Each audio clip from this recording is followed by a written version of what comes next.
So I came across an article on CNBC about how Yale is making its most popular class ever available for free. And the class is the science of well-being, and it talks about how things that we want in life, they actually don't make us happy. Let's talk about it. Coming up next.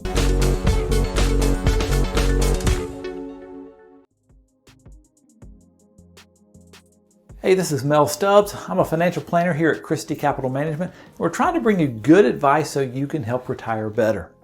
In this article, it explains from their point of view of whether money actually equates to happiness. You'd think that the more money that would give you more control over your life and more freedom to retire when you want to, more security to support yourself and your family, this would give you all the things that you would want to make you happier. But in this 10-week class taught by Laurie Santos, a professor of psychology and cognitive science, she addresses the fact that the things that we want in life, they don't actually make us happy. She says the culprit is what is called miswantings, and it refers to the idea that people sometimes mispredict how much they'll enjoy something in the future. I remember hitting the buffet when I was young, and I'd load up my plate with so much food, and I would get back to my seat to find out quickly I didn't want everything I put on my plate. Santos says that there are annoying features of the mind that influence us to chase after things that don't really make us happy.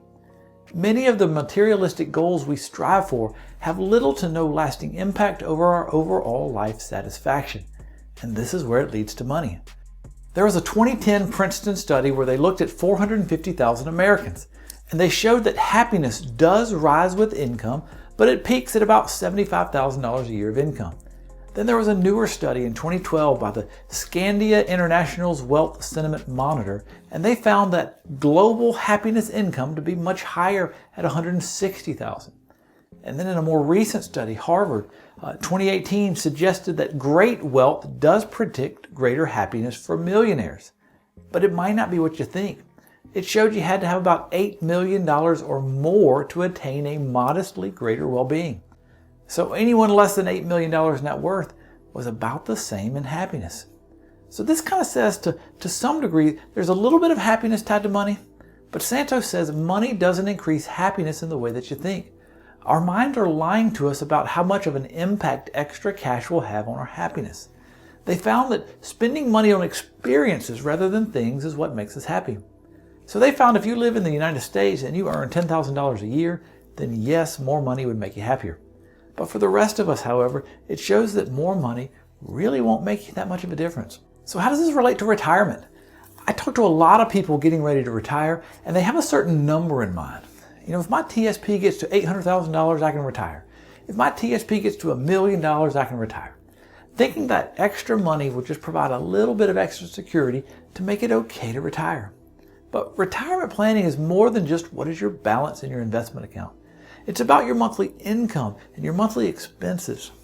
For a lot of people we work with, they have a federal pension and they have a Social Security, and if they're married, there's a spousal Social Security. Lots of times they can fully fund their lifestyle through these pensions, and it doesn't really matter how much money they have in their investment accounts. Now, obviously, the more money you have in your investment account, it does make one feel more at ease, in case of hard times.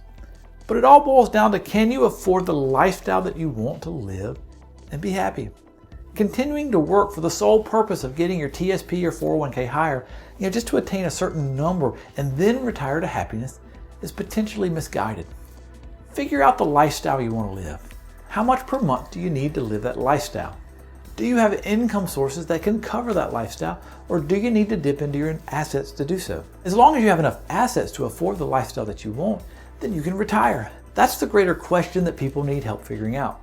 You can have $1 million TSP account and still not have enough money to retire depending on your lifestyle demands.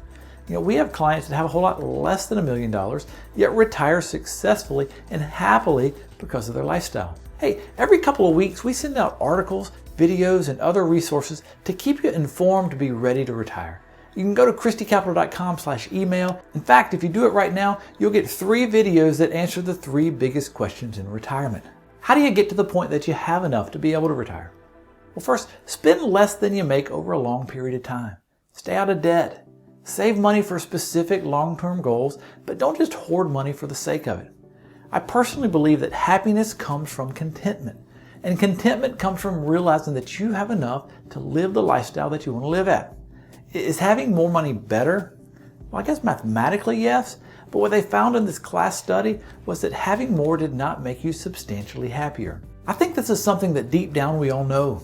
The Bible tells us to be content with what we have in Hebrews 13:5. Don't store up treasures here on earth, but store them up in heaven, Matthew 6:19.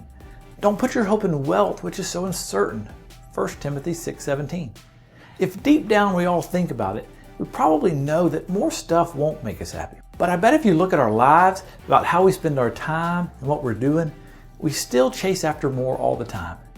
In my mind, it's kind of similar to the fact that I know I should eat less and I know I should exercise more. I know the benefits of it. I just don't do it. I think we all know at a certain point, more wealth does not make us happier. But just like diet and exercise, we often don't follow what we know.